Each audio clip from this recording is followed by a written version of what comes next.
time check, we got 8:40, so we could just over an hour and 10 minutes, 5-10 minutes to. I'm going to open up questions, comments, contributions from the floor. We've got 10 minutes for this before we go to the next segment. Please identify yourself before you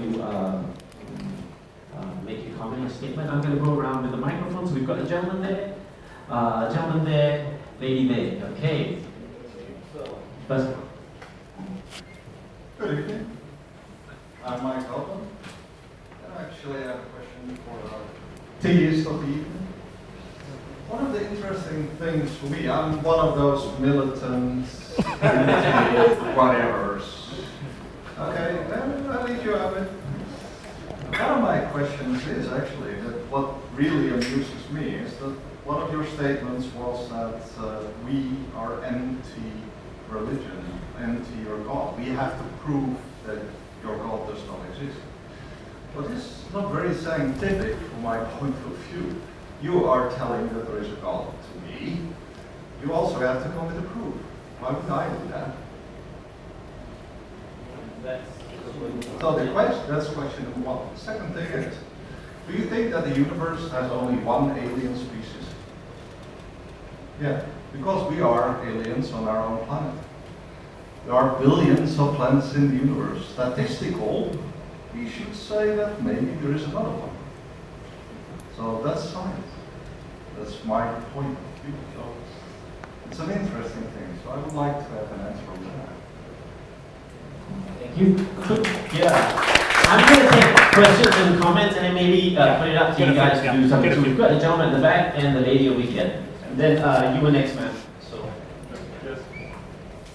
Hi, my name is Riz Rashid. I'm from the Council of Ex-Muslims of Singapore.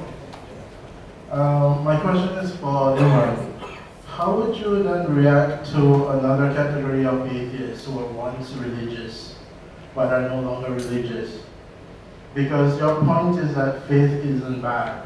This implies that those who are left their religions left because they didn't see the good in religion. Therefore, they misunderstand religion. Frankly, this seems quite condescending as someone who is an ex-Muslim, who has had a bad experience with religion, and it keeps the taboo of apostasy alive. Namely, in Muslim communities, as the prevalent narrative is that religion is perfect, and we don't understand it. And it seems that more people are concerned with the public image of Islam, rather than the suffering of those affected by religious injustice. And anti-theists like myself and I, we point this out because religious people refuse to see the link, and it has to be said over and over again. Thank you, sir.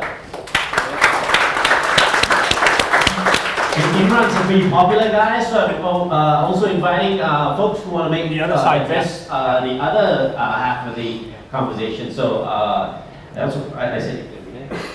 I'm sorry, I said her. Sorry, my mistake.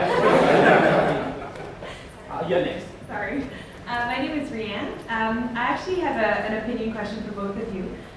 You were mentioning earlier about the presence and the development of hope, which is very prevalent in religion and less present in atheism in general, right? My question is it more ethical to teach children at a young age about religion, or is it more ethical to teach them that there is possibly no religion? Which one do you think is actually the most impactful and or supportive for them? Obviously, religion is often, as you said, it comes often from childhood, from culture, from upbringing, and so on. So it's commonly taught in childhood. So is it almost a bad thing if you don't teach them all these morals and or the hope, or is it a better thing if you let them kind of come to it on their own? It's just an opinion question. I know there's not much fact on it. Thank you. So we're going to next. Then I'm going to ask folks who actually have comments for Tatt Si. Yeah? Could we have a show of hands? Did anybody come? We have one question there? All right, so maybe Robin, you next. Hello, sir. I'm Lydia. I have two questions for both of you. And my first question is, one of you have mentioned that many of those human rights activists are actually religiously inspired, so that religion is a force for good in the society. But I wonder whether the real reason is actually the person has something innate in him or his upbringing has brought him to be more sympathetic or empathetic towards people who are suffering. And it's just so that back then, the society were very homogeneous and believing in the same religion. And it so happens that this person, so born in that community at that point in time, was a believer in that religion. It's more like something else inspired the person rather than the religion per se, and he went back to check the religious text to support his own argument and his own position. And my second question is it correct to lump the atheists in the same camp as if they all belong to the same category? Because to me, if you believe in one God, that's something you believe in. That's why you belong to this community. However, if you all don't believe in anything, I mean, there is no positive belief that binds people rather than a lack thereof. So is this lack sufficient to bind a bunch of people together? Because to me, atheists, apart from, we all don't believe in this supernatural being, there's no common ground as to what they actually believe in. They are Marxists, humanists, and all of them, and they don't have much in common to me. I would like to hear your comment on that. Thank you so much. Thank you. So, we've got Robin on this side. Any other folks from the who would like to ask a question or make a comment on the Tatt Si and the atheist segment just now? So, first, Robin. Hi, my name is Robin. I identify as an atheist.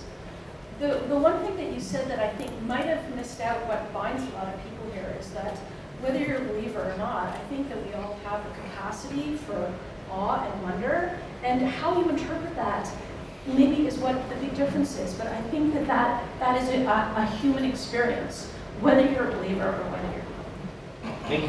Good comment. That's a lot of questions. That's a lot. Okay, so hello, I'm David. First, David. Okay, so I will first state that I disagree that the human condition needs hope. In fact, I would say that the human condition needs, what it really needs is certainty. Science does not need hope. Science needs knowledge. So this question is actually directed towards the theist here. Since you're a philosopher, I will ask an epistemological question. Alright, so you claim that reason and faith, right, are interchangeable, that they are actually, different parts of the same spectrum. But you see, I will define reason as knowledge on basis of evidence, and faith is knowledge on absence of evidence. See, they are fundamentally incompatible, and any compromise in it will necessarily mean subverting one's ability to know. And man can claim knowledge, that means man can sometimes claim knowledge on faith, and sometimes claim knowledge on reason and others. So by claiming that faith and reason are of equal status, you're stating that there is no difference between that which is objective and that which is subjective. That 2 plus 2 equals to 4, 2 plus 2 will always equal to 4 unless a higher realm, or your feelings, or your conscience, or the Holy Spirit tells you otherwise. So my question here is man capable of knowing the world, or is he, as Augustine would put it, reliant on divine illumination for true knowledge? Was it divine illumination which allowed for the Renaissance, or for the growing standards for all of mankind? Thank you. We have a comment from the floor. This is your time. I've got about a minute before I'm going to hand it back to the speakers. Going once, twice. Hi, my name is Brian. I again identify as a young contrarian and staunch anti-theist. I'm an SMU student as well, which probably teacher said. Just a couple of points to make about it. Some statements, some opinions that maybe either of you want to address. The first one has to do with, since we're talking about religion and atheism in the public sphere, I think maybe we're getting that later. Why? Well, we've identified that yes, religions are not monolithic. There are different kinds of religion. Why then do the blasphemy laws of each specific religion have to apply to us who find them ridiculous, for example, and definitely open to scrutiny? Second, regarding that, you can't prove it, but you can't disprove it either. Well, you can apply Hitchens' razor about what is asserted without evidence can be and should be dismissed without evidence. And second, just a question that I think everybody can ponder also. If we talk about religion making people doing good things, let's consider this question. Can anyone name me one thing now any good moral act that only a religious person can do, which an atheist person cannot. Well, I think answers obvious, but and secondly, to go a bit further, can anybody name me an evil act which only a religious person would do? Okay, that's it. Thanks. You want to answer outside of the presentation, right? You don't want to use up the presentation timer to take So care you want to incorporate it in your thing, or do you want to have a just separately, Yeah. so we have more time and then you still have to finish Okay. the material. So I think we can just take 5 minutes each to just address whatever we want. To respond to this. Yeah. Just lump it up and outside just of take our. five. Yes. Yeah, and then I'll give you time for that one. Yeah. Okay. So this time I'll give it to you first, and then Yeah, yeah. and then Okay, five alright. minutes.